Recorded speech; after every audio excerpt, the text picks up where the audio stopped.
আমরা যখন জাতীয়তা এবং ইসলামী মূল্যবোধে যখনই বিভিন্ন সমস্যায় পড়তাম, তখনই আমরা এই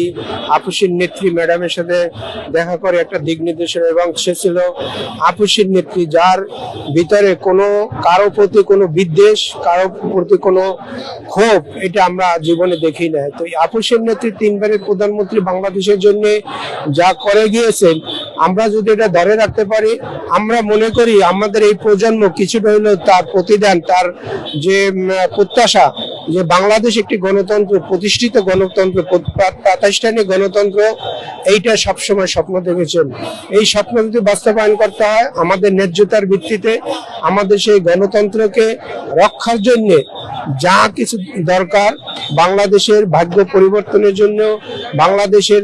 গরিব দুঃখী কৃষক শ্রমিক জনগণের জন্য যদি পরিবর্তন করতে হয়, এই আপসীর নেত্রী তার যে প্রত্যাশা এবং বাংলাদেশের প্রতি যে তার যে কমিটমেন্ট, পাহাড় সমান যার প্রত্যাশা, যে কারোর সাথে আপোষ করে না, এবং তার যে মানুষের প্রতি যে দায়িত্ববোধ, তিনি জীবনে বলেন না যে আমার বাইরে কোনো প্রভু আছে। এই বাংলাদেশের জনগণ হচ্ছে তার প্রকৃত সভ্যতার ইতিহাসে এই বাংলাদেশের জনগণকে নিয়ে থাকতে চেয়েছিলেন, যিনি শেখ হাসিনার ক্রোধের পরে 18 বার তার চিকিৎসার জন্য আবেদন করেছেন, ফেরত দিয়েছে, কিন্তু কখনো তিনি বিদেশ যাওয়ার জন্য তার 2 ছেলেকে, যেখানে শেখ হাসিনা এবং সেই 111 ফখরুদ্দিন মঈনুদ্দিন বলেছিল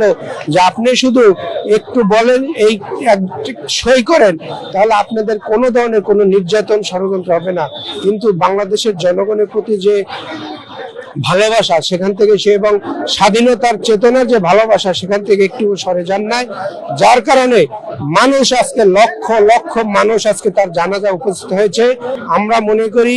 এই নেত্রীর যে ভালোবাসা কিছুটা হলে যদি আমরা পূরণ করতে পারি, তার পথ দেখা, তার পথ থেকে চলা, যদি এটা চলতে পারি, আমি মনে করি বাংলাদেশের সামনে যে নির্বাচনের মাধ্যমে যে প্রতিনিধি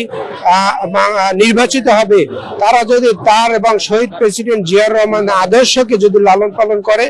আমি মনে করি সেই প্রত্যাশার জায়গায় আমরা কিছুটা